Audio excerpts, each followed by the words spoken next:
Hi, everyone. Welcome to the Puppet Podcast.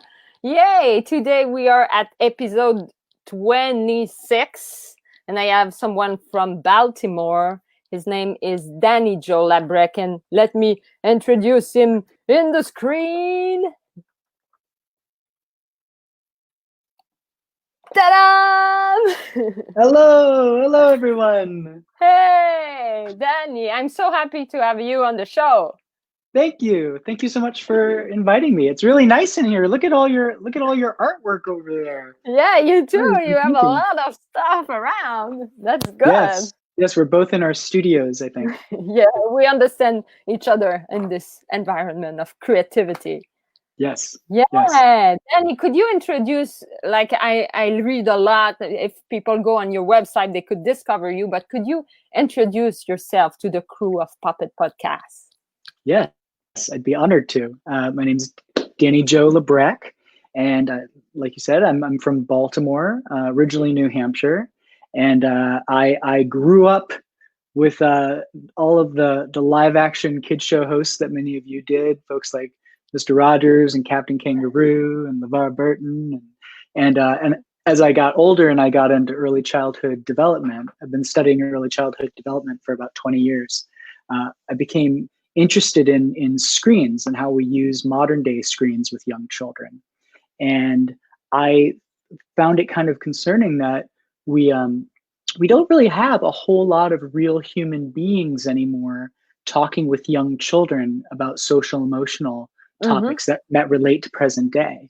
And I didn't understand why for the longest time. And I started investigating that and doing more research and going back in kids show television history and becoming a bit of a historian there and looking at shows like Howdy Doody and Kukla, Fran and Ollie and Children's Corner and just hundreds and hundreds and hundreds of live action shows. And I said to myself, what if a show like that traveled to present day to address the issues that modern day kids deal with and do it in that style, that retro style? What would that look like?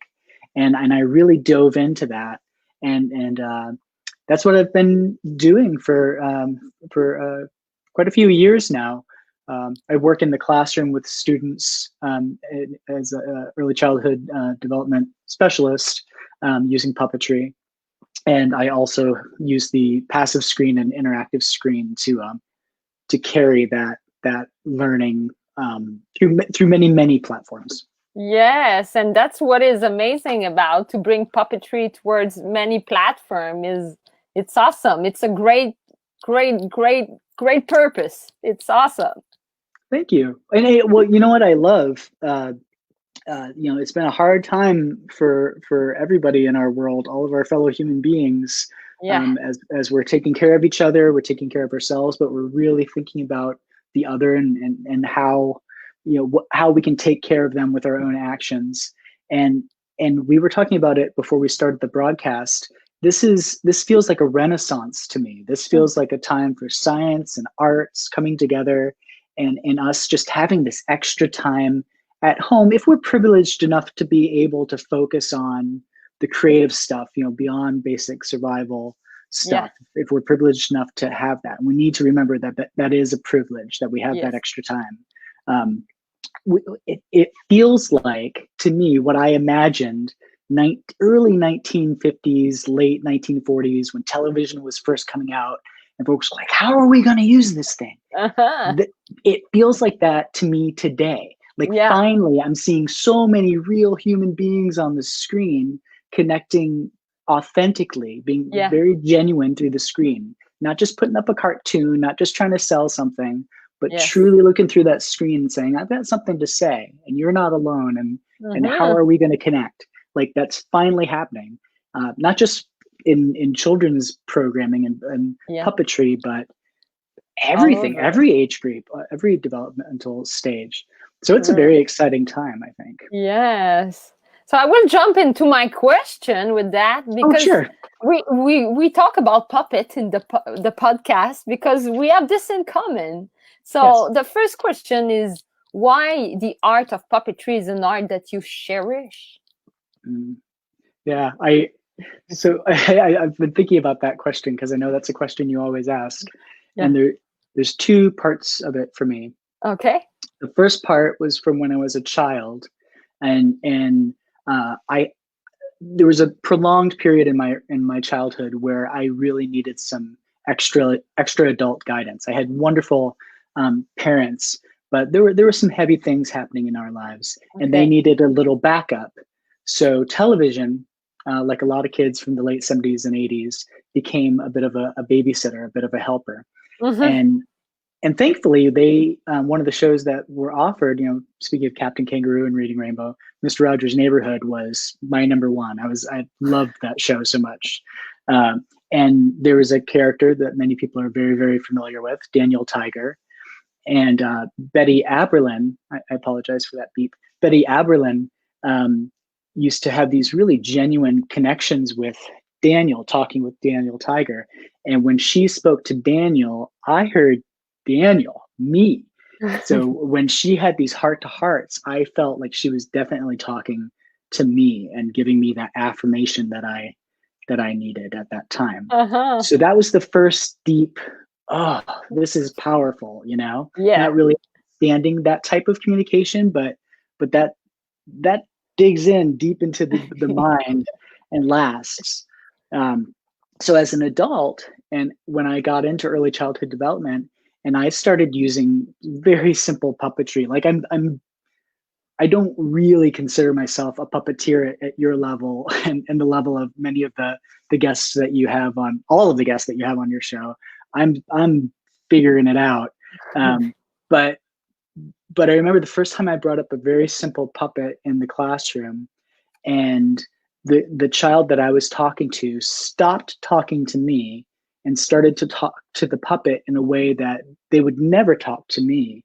I was able to build a strong connection as an educator, but there was something about this abstract, simple character that the kids could project themselves onto. There was a level of trust there. And I realized in that moment that it was actually a communication tool. It was this objective, safe way for the child to dream, to let me know what was happening in their subconscious. And if I really, really listened, I could guide and I could support, and not tell the kid what to think or what the strategies are. This is what you need to do to get through life, but this is how you can manage. This is how you can process. But not saying it like an adult though, saying it like whatever that puppet character was.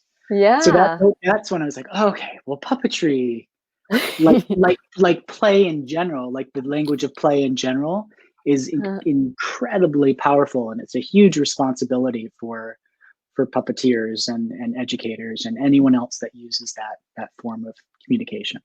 Totally, that's an amazing tools, and you can share this experience that you get, and could you tell us, like, I think you tell about your crush, like the moment when the crush happened. You tell us already, but do you have something you want to add about the crush with the puppet? Oh, with the actual, yeah, okay. I know you usually save puppets for the end, but can I bring one out to illustrate? Is that okay? You can. It's a free show. We have free show. So my first puppet was my teddy bear when I was a child, and I would here's Teddy, and I would talk to Teddy just like this, moving my hand.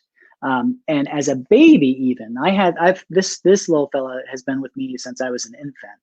And when I was a baby and I didn't have the words to say how I was feeling, I would chew on his nose. See how his nose is all twisted up there? Yeah. Like that?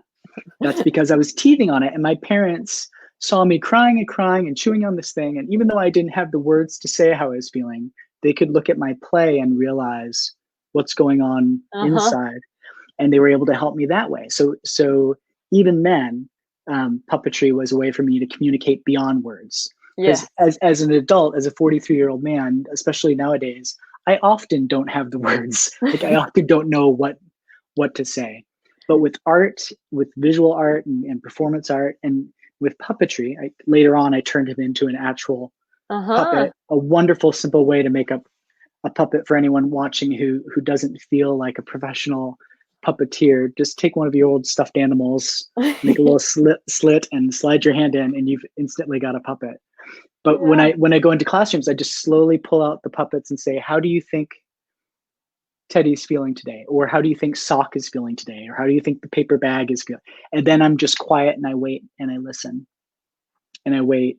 And then Teddy matches the movement of what the child's doing.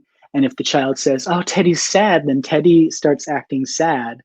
And over time, we just explore how the child's feeling. Yeah, it's very cool. And then all of those experiences that we explore over the course of many weeks and months, those become stories that we incorporate into Treehouse episodes, because those sort of experiences are universal, and they can really help others too.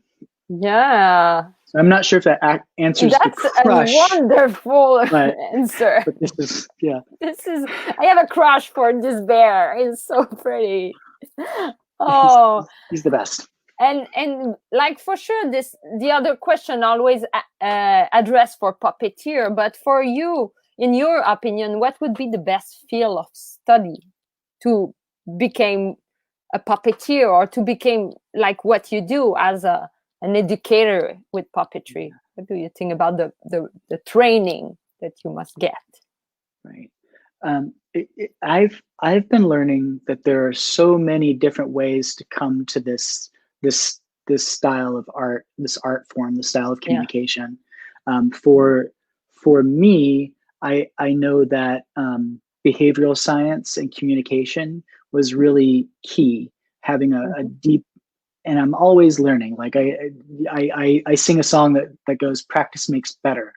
Not perfect, but better. I think there's always room to grow. So I'm always learning how to become a better communicator and truly a better listener. And I think if you have those skills, when you're in the moment, and this is very specific to working with kids, because I know puppetry isn't just for young children. I know it's for everybody, for adults too. But I think that there's a need to be in the moment, and to know that it's okay to wait and pause and think before you answer. And sometimes when you're doing that with another adult, like you just asked a very meaningful question, and I'm filling in the space, to try to get to the best answer right now. But if I had my puppet with me, I could redirect to the puppet and allow myself the time to think, and then get to that moment, and then work with this other being, and again, as a communication tool. So I to answer your question, I think having some sort of understanding of yourself and how you want to relate to other people, beyond the stuff that we use, just like what is it that you want to say, what is it that you want to hear, and then get to whatever that essence is, or know that you're working towards that, and then start incorporating the details. Your subconscious fills in what the thing is going to look like, and what it's going to sound like, and what it's going to say. Like that just starts to happen naturally. But I think centering yourself, I'm going to go with that word. That's the short answer to your question. Finding your center. That's a good answer. That's so it's philosophical at the same time. Puppeteer have to find their center. That's the best. Yeah. I like it. And you work with kids, so you must have your own definition about what is a puppet. When someone asks you, do you have like some personal answer to that? Yeah, I think a puppet is whatever you need it to be.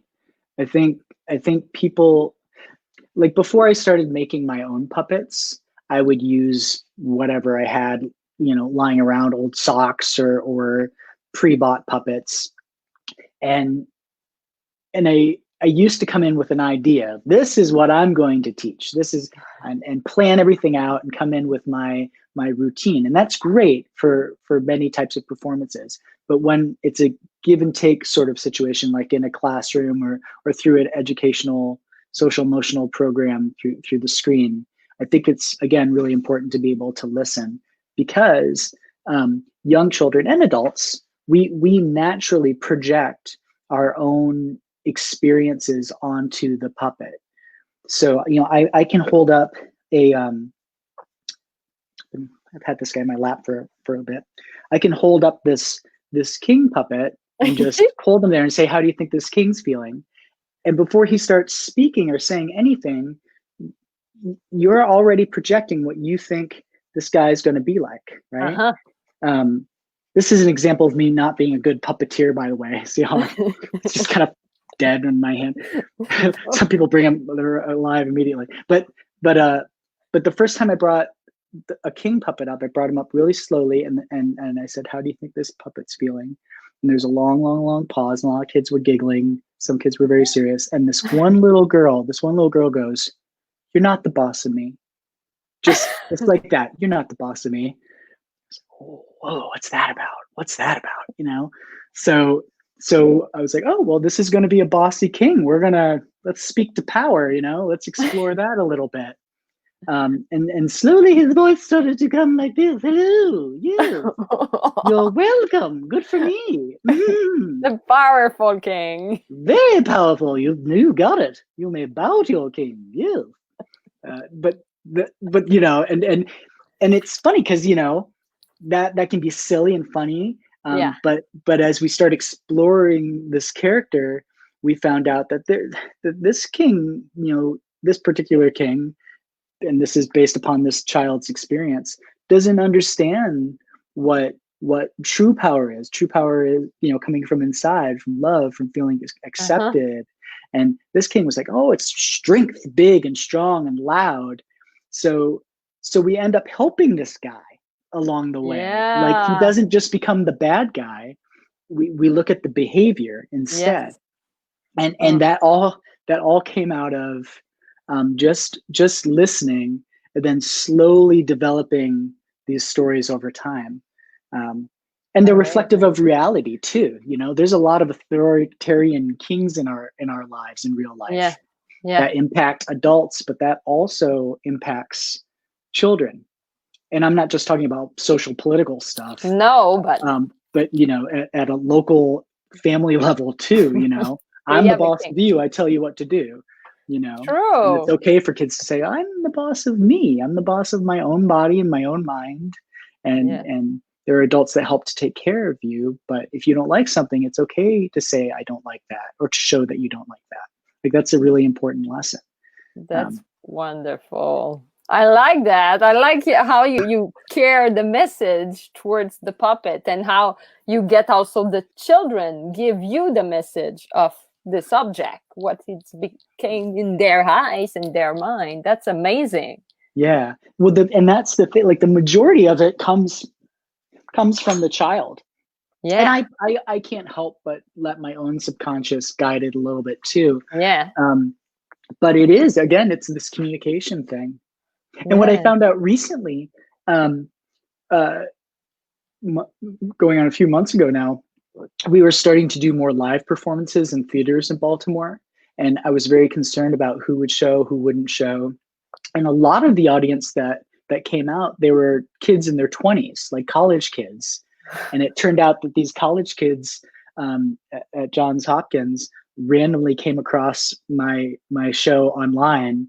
And at first they were kind of laughing, oh, this is kind of funny. And then they were like, oh, I like this. Like, because college kids are going through a lot of the same stuff that preschoolers are going through. It's like independence, but will somebody still take care of me? Like, there's still that thing. So I was really surprised to see that, it was like a cool thing for 20-somethings too. That's great. Yeah. Yeah. So That's you never amazing. know when you put Yeah. something out, you never know who it's going to really connect with, you know? Yeah, you have definitely a connection there. You have like Terence there, he said that it's well said, Danny. Like, and we have Oh, Colleen and Heather who watch the show right now, and they say hi, everyone. So, I, yay! And I have like one of the last question is also I have two more. Let's do it. okay. The Yeah, why not? do you think puppetry is an ascension, or it's less popular in Baltimore? Maybe you observe something different than in my country, but do you feel the ascension or not? I don't think it's ever gone anywhere. I think it's like, it's always present. Um, but I think it's this thing that we fall back on. There's this thing in early childhood called regression, Uh-huh. when you're going through a big transition, when something new is happening, like you're starting a new school, or you're getting through potty training, or you know, like some big milestone thing. Uh-huh. And as you're about to get over that, you regress a little bit. You go back to younger behaviors, because that's like a safe place to be at Uh-huh. before you can move forward and grow to the next developmental level. Uh-huh. And I think puppetry is like this safe place that we go back to as not only children, but as adults. Like, you know, like there are so many examples of things that we grew up with, and they become retro, and we see them in media often, and it makes us feel good. You know, it gives us a good memory of all the positive things from our childhood, even though our childhoods were very complex. Yeah. But puppetry is like that thing that's part of everybody's childhood. And again, I think because it's what we project onto the puppets, it's very personal. Yeah. Um, and so that's part of it. Like, I think it's always been there, and I think it always has power. And then at a practical perspective, now that so many of us are using screens like this, you know, there are many artists that are still doing animations and really cool CGI stuff. But Mm-hmm. there is something about just making something with your hands and Yeah. holding it up and having this immediate, you know, connection, and bringing somebody in. It's like having a friend over to play when you're a kid. Yeah. Like, oh, come play with my stuff. You know, there's like that. And I happen to be well, from my limited perspective here in Baltimore, but also in the US, I'm noticing lots of those types of things coming back. Mm-hmm. Or maybe just we're more aware of them now, because the playing field seems to be leveling out a little bit. There seems to be a little less distraction. Yeah. So all of these artists and creators that have always been here, but it's kind of hard to see them through all the busyness, like they're all coming up, Mm. or coming into focus rather. Yeah. I sure do talk a lot. I I'm like sorry. that. That's the purpose. It's an interview, and you are a really great guest. I want to finish on your purpose. Do you have like a bigger, like a big, your biggest purpose as a puppeteer? Maybe for the future, something, a goal that you want to accomplish in your career. You have something in mind? Yeah, I do. Sometimes people, I I'm bold, but Oh some, no, I didn't mean to laugh at your. It's a very important question. It's like when we were talking about centering, like that's part of yeah, centering. Like, what is yeah, your, and purpose can change. Purpose can evolve yeah, over time, right? We're not just one thing. true. But so one of the reasons why I got really interested in using screens like this and going into classrooms and doing this type of communication is because when I first started teaching, and before I got into early childhood development, my background was visual arts. I went to the Art Institute. I was an actor. I did musical theater for a long time, but I was pulled into teaching in part out of necessity, like needing to have some food. I Yeah, needed a job. But understand.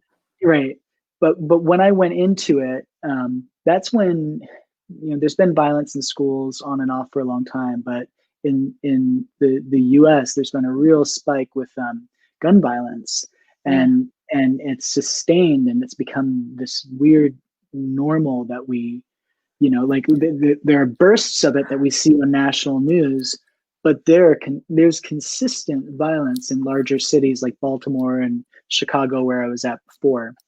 And when I would go into the classrooms as a young teacher and I'd be playing pretend with puppets or with blocks or with whatever, I would see that young children would play out what was happening in their realities.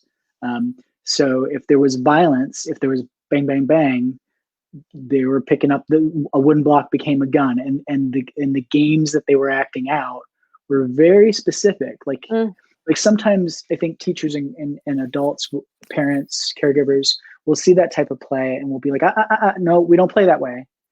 But I think there's a missed opportunity there. I think a kid playing pretend is like the opportunity for the adult to see into their dreams, into their subconscious. You know, and your dream, when you're asleep at night, you're working through your reality of what happened during the day. You're just trying to process it, right? You're trying to understand, make sense of it. And that's what kids do in play. We don't get to do that very often as adults, which is a shame. It's incredibly healthy. That's why we're so lucky to be artists and puppets, because we still get to play and work out these big things, right?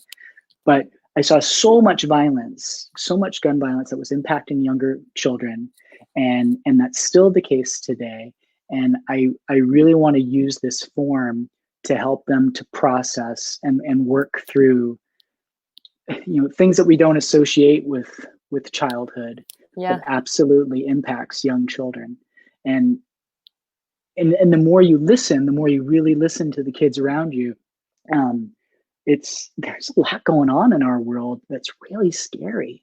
And it feels like it just keeps coming and coming and coming, right? And I think my purpose, and I hope the purpose of so many other people listening to this, is we have to support each other, especially our youngest. Like we have to support them and let them know that, yes, scary, bad things are going to happen, but you are that power that I was talking about earlier, that's inside you. And here's how to get to it. These are different ways to get to that, so that you can rise above and have perspective and not get sucked into, you know, the violence and the depression and all of this stuff, you know, and not for the goal of some utopian society. That's not what it is to be a human, you know, but to be able to work through things, you know, to process things in a healthy way so that you don't lose control, you don't hurt yourself, and you don't hurt others. I want to be one of those guides, you know. That's what my goal of purpose is. That's wonderful. Wow. Oh, I really like that. It's so much power and so much an honor to see someone who take the responsibility of bringing this kind of level of communication and understanding of human being. It's amazing, really. There's a lot of us. And we all have it. We just don't often talk about it, you know. Or if we do, we talk about it in such a negative way, you know, like we're being impacted by it, and there's this other thing in early childhood where, you know, you can imagine that the action impacting your behavior. Like if it's constantly hitting you and you're like, that must be the way to do it. I should, you know, it's gonna, your response is gonna reflect the first action. But if there's somebody there to say, oh, no, that thing is happening, but here are some tools, here are some ways to process it so that your reaction to that action can be a healthier one. Yes. That's amazing. I like it. You want to conclude with a puppet, something you want, or I know you have some stuff for the camera because you're visual artist and you know camera stuff. Yes. Well, I'm learning along the way. But so when COVID-19 kicked in, we started doing these daily live streams. There's about 31 of them now on our Danny Joe's Treehouse Facebook page. And every day we were doing an episode. And at the same time, we were homeschooling our kids and all the emotional toll stuff. We got burnt out a bit. So we stepped back from that for a little while.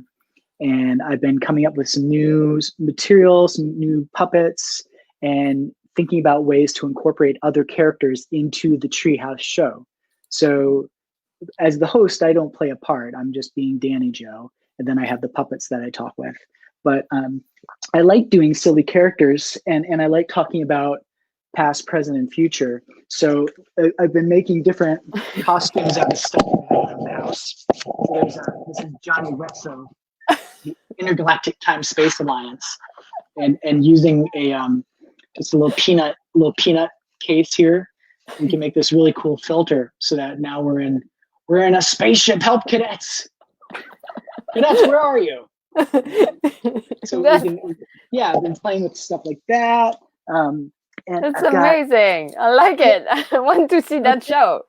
Oh, hopefully you will. Yeah. And then I've been working on.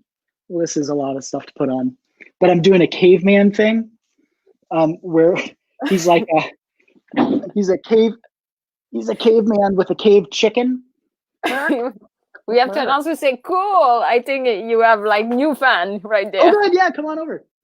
And then I'm making this a filter for the screen like this. See, and then you mess with the lighting so that you don't see the reflection on the camera.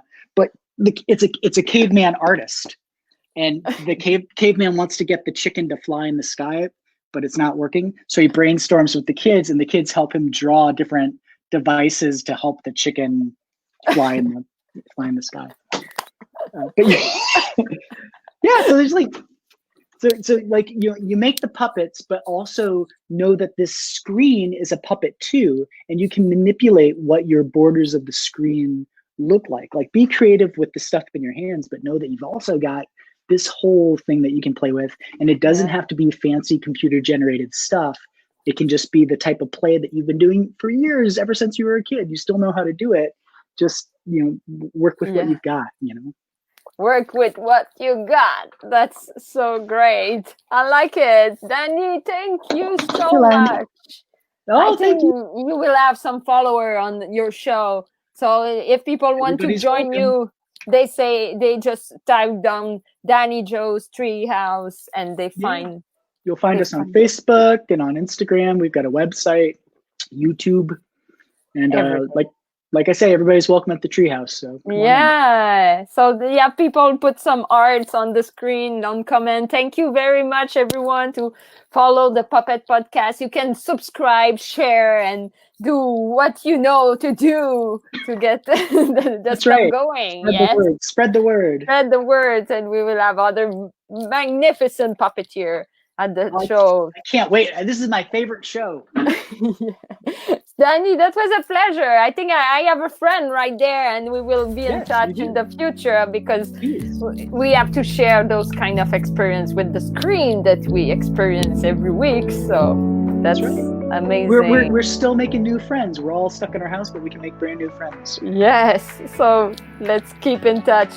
So bye, everyone, and see you next. I have show almost every 2 days now. So let's keep going. All right. Bye. See you later, alligator. Bye. See you.